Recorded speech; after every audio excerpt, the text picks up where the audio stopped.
Fala pessoal, sejam bem-vindos. Eu estou gravando essa aula aqui para vocês para apresentar os mais variados tipos de perspectiva, mas vale ressaltar que no nosso curso nós vamos estudar perspectiva isométrica.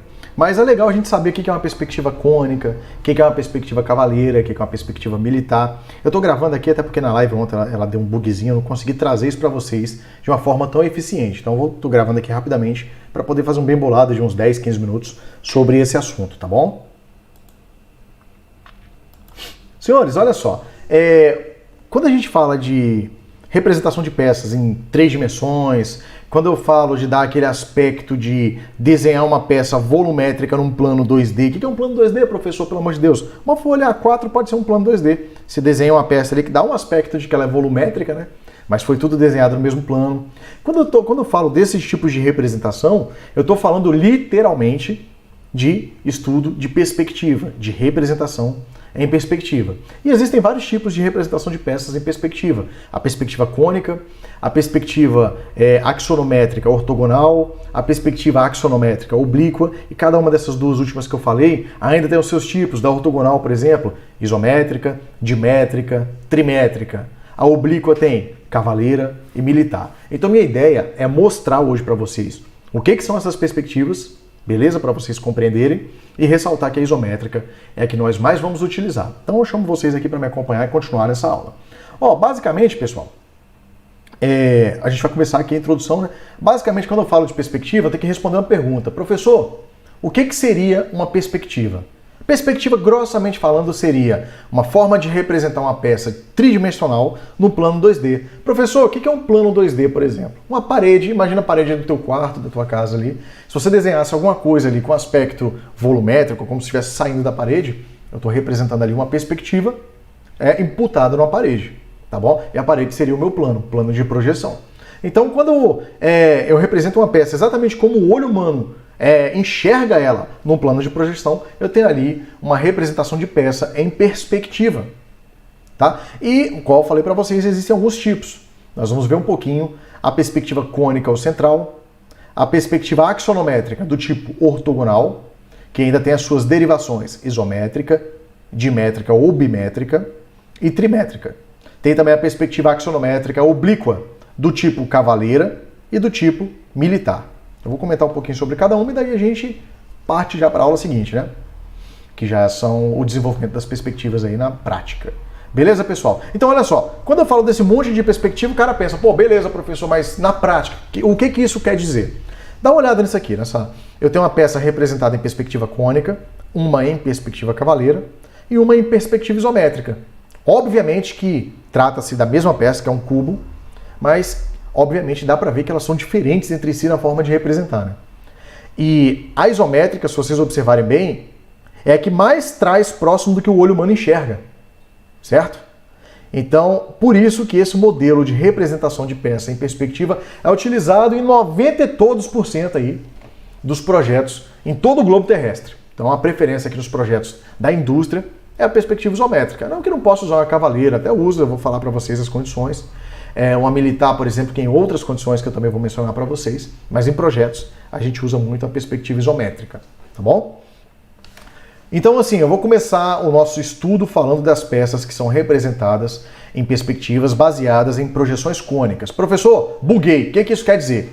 Imagina que aqui tem um observador, eu estou parado olhando esse cubo e estou imaginando ele sendo projetado aqui nesse anteparo, aqui atrás. Só que eu estou numa distância finita, próximo ao cubo, de certa forma próximo, né? E se vocês olharem, como eu estou próximo, o meu campo de visão ele faz um cubo projetante, tá vendo? Ó? Ele faz um cone projetante, é por isso que a projeção é cônica. E isso, quando eu estou representando aqui atrás o anteparo, causa uma deformação, porque eu estou enxergando como eu estou vendo.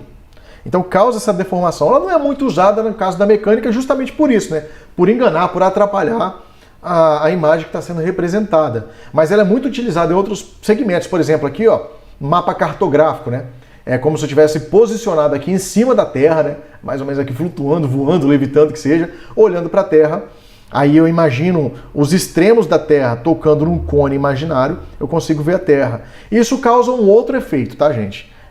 Na hora que, por exemplo, se eu pegar esse cone e abrir ele para olhar o mapa da Terra, os países que ficam mais aqui em cima, por exemplo, nesse exemplo aqui, eles ficam mais alongados, e os países que ficam mais embaixo, eles ficam mais comprimidos. Professor, eu duvido, professor, eu vou te mostrar isso na prática. Por exemplo, ó, eu tenho aqui o mapa da Terra. Esses países que estão aqui em cima, Canadá, os Estados Unidos, a Groenlândia aqui, a Rússia, esses países aqui de cima, eles ficam de certa forma mais alongados do que deveria. Pô, professor, então você está falando que a Rússia ela não é tão grande assim? Pelo contrário, a Rússia é o maior país do mundo. Só para vocês terem ideia, a Rússia é um pouquíssimo menor do que a América Latina inteira. Mas na prática, a Rússia ela é 1,9 vezes aproximadamente maior do que o Brasil. E se eu recortar o Brasil aqui nesse mapa e colar, ele vai pegar daqui e vai vir aqui. Se eu botar mais um, vai vir até aqui assim, ó. Então a Rússia seria algo em torno disso aqui, ó, como um tamanho real no mapa, né? E ela fica bem mais alongada do que isso. Essas são as deformações que a perspectiva cônica apresenta. Isso acontece não só com a Rússia, acontece com o Canadá, com os Estados Unidos. Ó, outra informação, o Brasil é o quinto maior país do mundo. E a Europa, para vocês terem ideia, se juntar todos os países da Europa, tirando a Rússia, juntar todos os países da Europa e colocar dentro do Brasil, cabem 2,5 vezes os países dentro do Brasil, de tão grande que o Brasil é. Mas se você olhar aqui no mapa do jeito que está agora, não fica dessa maneira que eu estou falando. Por quê? Porque aqui em cima ele fica, de certa forma, até mais alongado. Então, a perspectiva que apresenta esse tipo de problema, elas não podem ser utilizadas em projetos mecânicos, obviamente, né? Estou passando mais um pouquinho aqui. Obviamente, então, pelo que eu estou falando, esse tipo de perspectiva, ele não é utilizado aí nos segmentos da metal mecânica, tá, gente? Então a gente vai, assim, é usado, mas o grau de complexibilidade dele excede o que a gente usa aqui na metal mecânica. Então a gente vai direcionar os nossos esforços para as representações em projeções cilíndricas, tá bom? Então vamos aqui, passando um pouquinho. Então, basicamente, no nosso controle do que eu estou explicando, já matei aqui a perspectiva cônica, que não é o nosso foco. Agora, quando eu falo de projeções cilíndricas, é como se eu estivesse colocando o observador afastado de forma infinita da minha peça. E ele fica tão afastado que quando ele olha a peça e imagina ela sendo projetada, ela replica os tamanhos na questão original, né? Então, ó, a linha projetante aqui está fazendo ela ter exatamente o mesmo tamanho. É por isso que fica uma projeção cilíndrica, né? Agora, observa outra coisa também que eu já vou levantar uma questão aí para vocês. Eu posso me posicionar afastado ao infinito na direção da peça ou inclinada a peça, tá vendo? Ó? Se eu ficar inclinada, a forma de projetar ela muda também. Aí que vem os tipos, né? Isométrica, bimétrica, trimétrica, cavaleira e militar. É justamente pela forma com que eu vou me posicionar frente à peça, tá? Então, ó, dessa linha de raciocínio saem as projeções ortogonais e as projeções cilíndricas, né? As perspectivas em projeção ortogonal e perspectiva em projeção cilíndrica, oblíqua, desculpa. Tá bom? Avançar mais um pouquinho aqui. Então, eu vou começar aqui pelas projeções ortogonais, né? Perspectiva axonométrica ortogonal, desculpa, né? Falo projeção não, mas é perspectiva mesmo. Axonométrica ortogonal. Eu tenho os 3 tipos, isométrica, dimétrica e trimétrica. Grossamente falando, isométrica mantém as mesmas medidas nos 3 eixos, altura, largura e comprimento da peça. Basicamente é isso. Representei em perspectiva isométrica, eu estou mantendo as mesmas medidas nos 3 eixos. Dimétrica 2 eixos mantêm a mesma medida, mas um eixo varia essa medida. E a trimétrica, os 3 eixos variam em relação à informação real. Vai ter redução em relação ao que é visto na peça na forma real dela. Tá? Então essa aí já... Eu vou apresentar aqui para vocês rapidamente, começando pela isométrica. Isométrica, como eu já falei para vocês, significa mesmas medidas, tá? Então, por exemplo, se ela apresenta as mesmas medidas, observem que aqui, por exemplo, eu tenho esse cubo. Esse cubo ele é desenhado em cima de um Y, né? Professor, que Y é esse, professor? Pelo amor de Deus. Esse Y aqui, rapaziada, é o eixo isométrico. Ele é a base, veja bem, eu vou me aproximar da câmera. Ele é a base de todos os desenhos isométricos. Não existe perspectiva isométrica sem eixo isométrico. A gente precisa usar o eixo isométrico. Ah, professor, mas eu tenho muita experiência. Eu coloco o esquadro, eu não uso o eixo, meu desenho sai. Aí já é um caso à parte, né? O cara já tem experiência, já está bem treinado, já consegue fazer. Aí ele consegue, na verdade, ele está usando o eixo isométrico sem perceber, né? Mas voltando aqui agora ao raciocínio, os eixos isométricos numa perspectiva isométrica apresentam um ângulo de 120 graus entre si, tá? Diferentemente das outras, que aqui, por exemplo, essa peça ela está em em perspectiva isométrica, né? Então ela fica representada exatamente como o olho humano enxerga. E eu tomo como base para fazer esse eixo isométrico uma linha horizontal qualquer, que dependendo da bibliografia, é tratada como linha terra, linha inicial, linha de base, só depende do livro que você está usando. Isso não faz diferença não. Eu chamo muito de linha terra, né, que é o meu livro de referência. Então tem lá a linha terra, que é a linha inicial, tá vendo? Então na linha terra, quando eu apoio o meu eixo isométrico aqui, tá? Ele faz um ângulo de 30 graus com ela. Professor, esse conhecimento é importante? É importante porque aqui depois nós vamos colocar a régua que vai dar início ao nosso desenho. Isso aqui vai ser, vai ser significativo para a gente já na próxima aula, não nessa aula, mas na próxima, isso aqui vai fazer sentido, a existência dessa linha aqui, né, que a gente chama de linha terra, tá bom? Então só acompanhar comigo que vocês vão ficar bem situados aí no que eu estou falando. Senhores, para vocês terem ideia, a perspectiva isométrica ela é tão usada que isso aqui é um modelo de motor de um manual, né? É um motor elétrico, e ele está representado aqui em vista explodida, mas ele foi desenhado em perspectiva isométrica, tá vendo? As peças estão em perspectiva isométrica e ele está representado em vista explodida. Ah, professor, o que é vista explodida? Tá o senhor com mais termo novo aí pra gente. A vista explodida é a vista de posição de montagem, tá? Então nessa posição é a posição de montagem desse motor sequenciadamente aí. Então assim, é até uma técnica de manutenção, né? Quando você não tem um desenho do que você está abrindo, abre ele em vista explodida, o seu componente mecânico, que aí você não vai se perder na hora de montar o seu componente depois, né? E mesmo assim ainda dá um erro ou outro. Quem já trabalhou com manutenção mecânica sabe que quando a gente usa essa técnica, na hora que vai montar, ainda fica um parafuso sobrando, ainda fica uma peça fora do lugar que você tem que quebrar a cabeça aí, às vezes 1 ou 2 horas para poder entender onde ela vai entrar depois para dar certo aí, dependendo do conjunto, né? Conjunto mecânico. Tá bom? A perspectiva axonométrica dimétrica, igual eu falei para vocês, ela apresenta aí pelo menos 2 linhas com ângulos iguais e uma diferente. Então as medidas finais da peça elas vão apresentar 2 medidas obtendo as informações reais e uma medida não. A trimétrica não. Quando eu vou representar pela trimétrica, todas as medidas da peça real elas sofrem certa redução quando eu vou representar no papel. Essa é a grande questão. A gente vai fundamentar os nossos estudos em perspectiva isométrica, tá bom? Então, basicamente, eu já comentei sobre a existência da ortogonal isométrica, dimétrica ou bimétrica e a trimétrica, tá? E por último, nós temos a perspectiva axonométrica oblíqua, militar, e a perspectiva axonométrica oblíqua, cavaleira. Eu vou falar um pouquinho de cada uma delas. Vamos começar aqui pela cavaleira. Vamos começar primeiro falando o que é isso, né? A perspectiva axonométrica oblíqua. Agora eu estou olhando o meu modelo, né, que pode ser esse cubo que vocês estão acompanhando na tela aqui. Esse é o modelo, já falei isso nas aulas anteriores. E eu, como observador, estou me afastando, mas de forma inclinada. Aí vai ter uma certa deformação. Aí você obtém uma outra forma de representação de peça, a perspectiva cavaleira e a sua derivação, que é a perspectiva militar, que eu vou falar um pouquinho das duas. Começando aqui pela cavaleira, galera.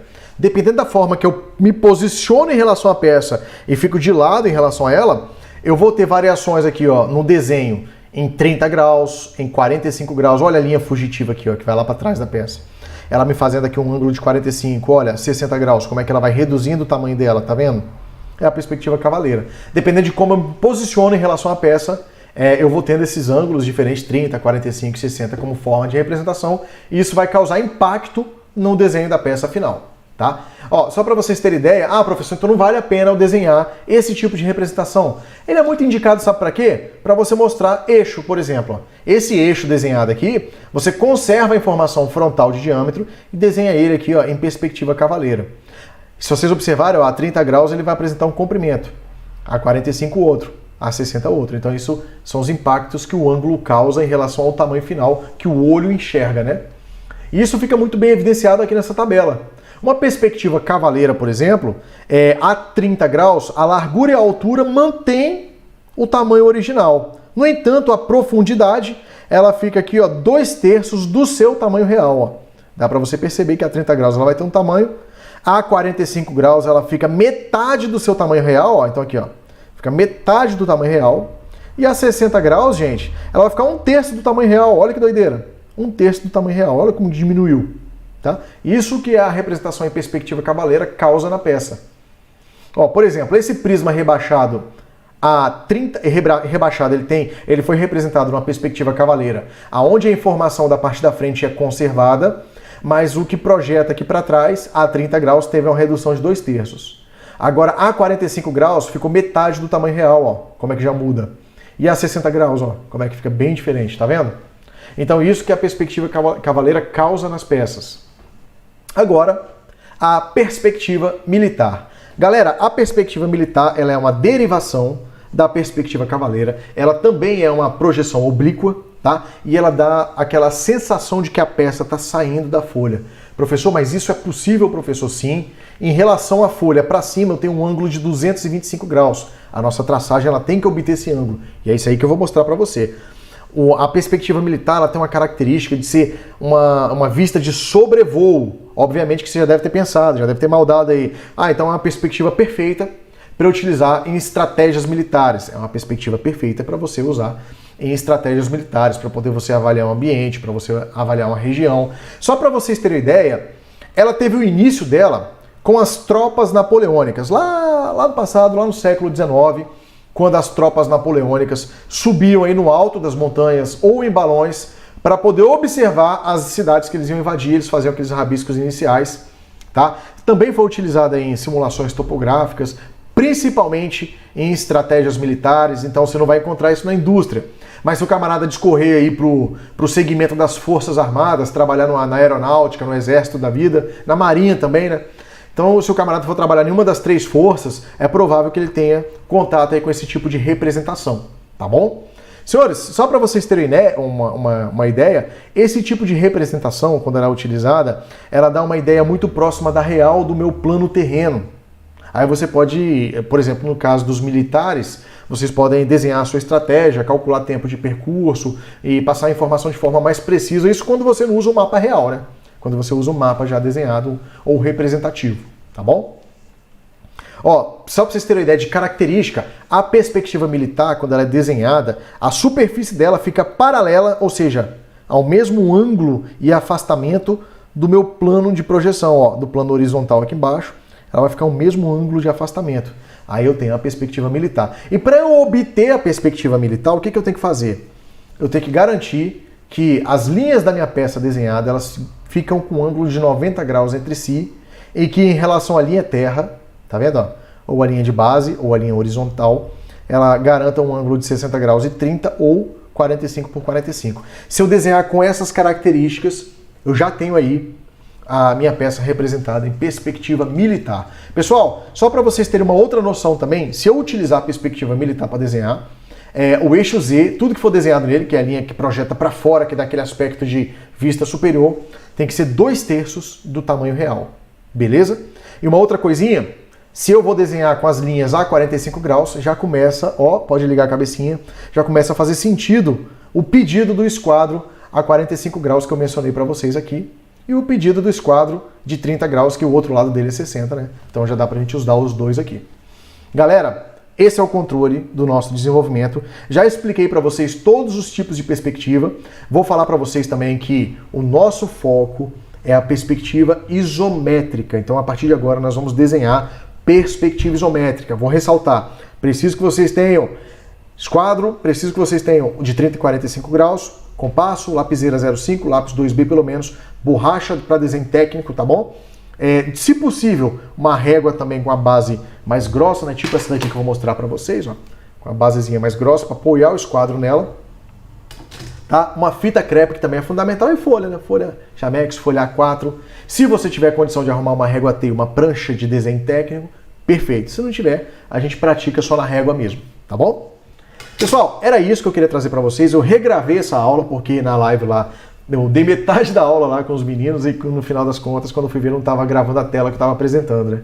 Então eu voltei aqui e regravei só para a gente ter uma sequência lógica no YouTube. Beleza? Um abraço, até a próxima aula que é muito importante, que eu já vou falar da perspectiva isométrica paralela. Um abraço.